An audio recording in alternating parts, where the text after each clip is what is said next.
So hello everyone, Rahul है। आज हम नादिया मलिक मिसिंग केस के बारे में बात करने वाले हैं। अमेरिका में गायब हुई एक लड़की की दिल दहला देने वाली कहानी। आज मैं आपको ऐसी दिल दहला देने वाली सच्ची कहानी के बारे में बताने जा रहे हैं, जहां पे 22 साल की एक मासूम लड़की की मर्डर होता है। मगर इस केस में ना कोई मर्डरर है, ना कोई सबूत है, ना कोई मोटिव है और ना ही कोई गवाह है। आप लोग ये सोच रहे होंगे कि ऐसा कैसे हो सकता है कि कत्ल हो और उसका कातिल ही ना हो, मगर इस केस में कुछ ऐसा ही है। इस एक केस ने पूरे अमेरिका के शहर को हिलाकर रख दिया था।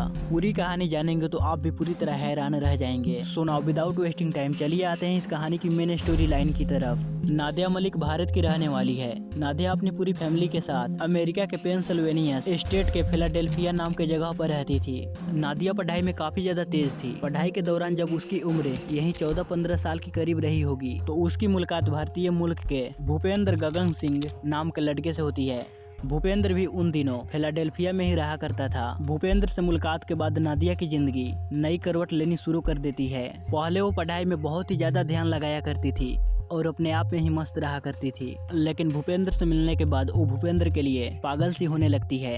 अब वो दिन रात भूपेंद्र से ही बात किया करती थी। अगर वो किसी से बात करती तब भी वो अक्सर भूपेंद्र के ही बारे में बात करती। इसे जब भी मौका मिलता तो ये परिवार के खिलाफ जाकर भूपेंद्र से मिला करती। इन सब के चक्कर में नादिया की पढ़ाई काफी पीछे छूटने लगी थी। नादिया की जिंदगी में अचानक आए इस बदलाव से उसके घर वाले काफी ज्यादा परेशान होने लगते हैं। वो नादिया को बहुत समझाने की कोशिश करते, मगर नादिया को भूपेंद्र के अलावा नहीं कुछ दिखाई देता और न ही भूपेंद्र के बातों के अलावा उसे किसी की बात पसंद आती। भूपेंद्र के प्यार में नादिया मलिक इतनी ज्यादा खो जाती है। जब उसके घर वाले काफी ज्यादा समझाने की कोशिश करते हैं तो नादिया अपने परिवार से सारे रिश्ते तोड़कर भूपेंद्र के ही साथ रहने लगती है। नादिया और भूपेंद्र दोनों शादी भी नहीं करते हैं और साथ में रहने लगते हैं। इसी दौरान नादिया एक बेटे को भी जन्म देती है। नादिया वो अपने पूरे परिवार को भुलाकर अपने ही बॉयफ्रेंड भूपेंद्र और बेटे के साथ रहने लगी थी। नादिया का पढ़ाई से रिश्ता बिल्कुल खत्म हो गया था। अब बीतते समय के साथ नादिया का परिवार बढ़ता है और 2012 तक नादिया 3 बच्चों का मां बन जाती है। अब सब कुछ अच्छा चल रहा था, मगर 2012 में 28 फरवरी को नादिया के साथ एक बड़ी ही दुखद घटना घटती है। एक दिन नादिया और भूपेंद्र दोनों अपनी 3 महीने की बेटी अलीना को लेकर अपनी कार से कहीं घूमने जाते हैं। अभी ये लोग मार्केट में ही थे, तभी नादिया की बेटी को सांस लेने में दिक्कत होने लगती है। बच्चे की हालत को देखकर नादिया और भूपेंद्र दोनों बच्चे को संभालने में लग जाते हैं, मगर फिर भी बच्चे की स्थिति में कोई बदलाव नहीं आ रहा होता।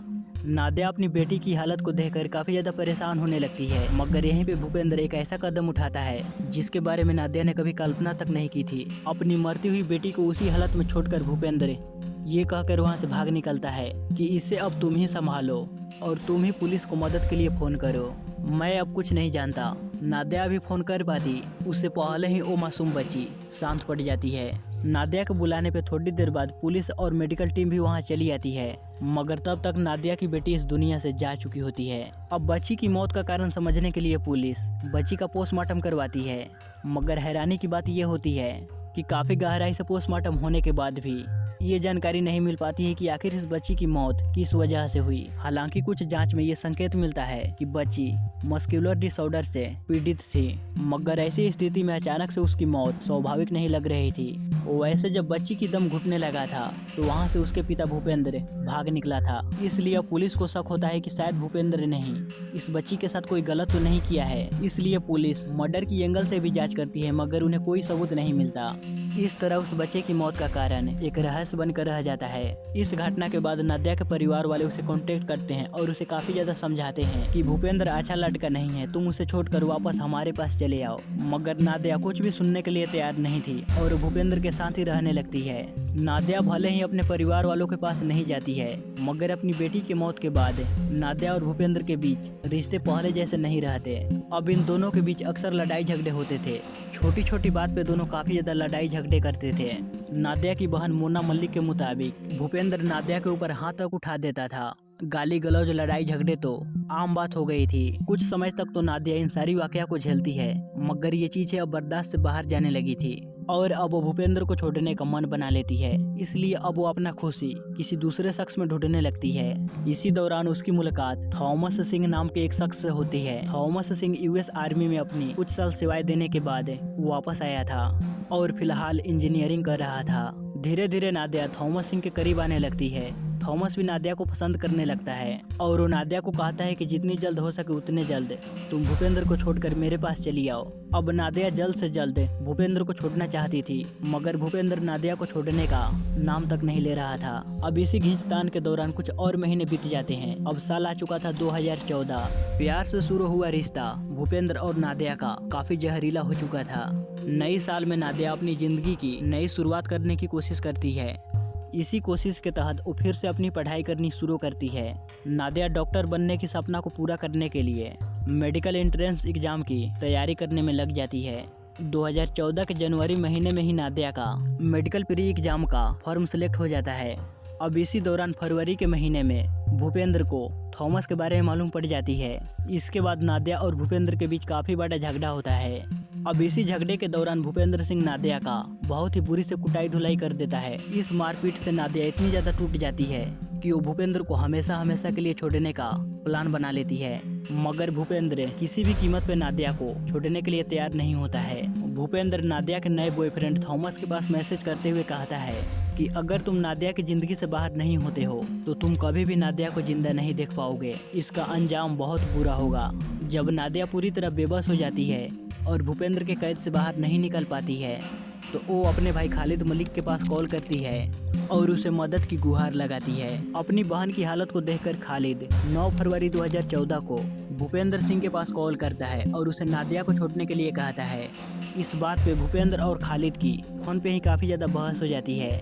इसी बीच फोन पे बैकग्राउंड में नादिया की आवाज सुनाई पड़ती है जो रोते हुए कह रही थी कि ये मुझे घर के बाहर भी नहीं जाने दे रहा, इसने मुझे कैद कर लिया है, मुझे बचाओ। नादिया की आवाज सुनकर खालिद कुछ कह पाता उससे पहले ही फोन कट हो जाती है। फोन कट होने के बाद कई बार खालिद भूपेंद्र के पास कॉल करता है मगर फोन अब नहीं लगता। नादिया से भी कोई कांटेक्ट नहीं हो पाती है। इसी के बाद कुछ अनहोनी न हो जाए तो खालिद पुलिस के पास कॉल कर इन सारी वाकया के बारे में बताता है। खालिद के फोन के तुरंत बाद पुलिस भूपेंद्र के घर पे जाती है, मगर वहाँ पे ना ही भूपेंद्र होता है और ना ही नादिया। आसपास के उन जगहों पे भी पुलिस जाकर तलाशी लेती है जहाँ पे भूपेंद्र जाकर छुप सकता था, मगर कहीं से भी भूपेंद्र का कोई आता पता नहीं चल पाता है। 9 फरवरी 2014 की तारीख ऐसे ही बीत जाती है। नादिया और भूपेंद्र का कोई आता पता नहीं चल पाता। अब 10 फरवरी 2014 को नादिया के परिवार वाले सब पुलिस स्टेशन जाकर भूपेंद्र गगन सिंह के खिलाफ कंप्लेन लिखवाते हैं। भूपेंद्र के पास एक ब्लैक कलर की निशान कार थी। जांच के दौरान मालूम पड़ता है कि भूपेंद्र के साथ नादिया और वो ब्लैक कलर की कार भी गायब है। इसी आधार पे पुलिस वाले अनुमान लगाते हैं कि शायद भूपेंद्र और नादिया इसी कार से कहीं निकल गए होंगे। इसलिए पूरे इलाके में घोषणा कर दी जाती है कि अगर किसी को ब्लैक निशान कार दिखी तो तुरंत इस बारे में पुलिस को बताए। नादिया के परिवार वाले भी अपने स्तर से उस कार की तलाशी में लगे होते हैं। अब ये लोग नादिया की तलाश में लगे ही हुए थे, तभी खालिद के फोन पे एक कई टेक्स्ट मैसेज आते हैं नादिया के फोन से। ये सारे टेक्स्ट मैसेज भूपेंद्र भेज रहा था। एक मैसेज में भूपेंद्र खालिद को कहता है कि तुम हार गए और मैं जीत गया, वो कभी वापस घर नहीं आएगी, तुम उसका चेहरा कभी भी नहीं देख पाओगे। चैलेंज करते हुए भूपेंद्र खालिद को कहता है कि तुम उसे पूरे अमेरिका में खोज लो, मगर नादिया तुम्हें कहीं नहीं मिलने वाली। खालिद इन मैसेज के बारे में पुलिस को जानकारी देता है। पुलिस भी अपनी जांच और तेजी से बढ़ाती है, मगर कोई फायदा नहीं, पुलिस के हाथ अब भी खाली ही होते हैं। इसी बीच 11 फरवरी 2014 को खालिद के पास फिर से टेक्स्ट मैसेज आते हैं। इसमें साफ लिखा था कि अगर तुम नादिया से बात करना चाहते हो तो तुम मुझे तुरंत अपने ही फोन से $20 भेजो। इसके बाद और सारे मैसेज मिलते हैं जिसमें रकम बढ़ाकर पहले 50, 100, उसके बाद $200 मांग रहे थे। ऐसे ही मैसेजेस थॉमस को भी मिलते हैं। उसमें भी यही लिखा था कि अगर तुम नादिया से बात करना चाहते हो तो मेरे पास इतने $, भेजो।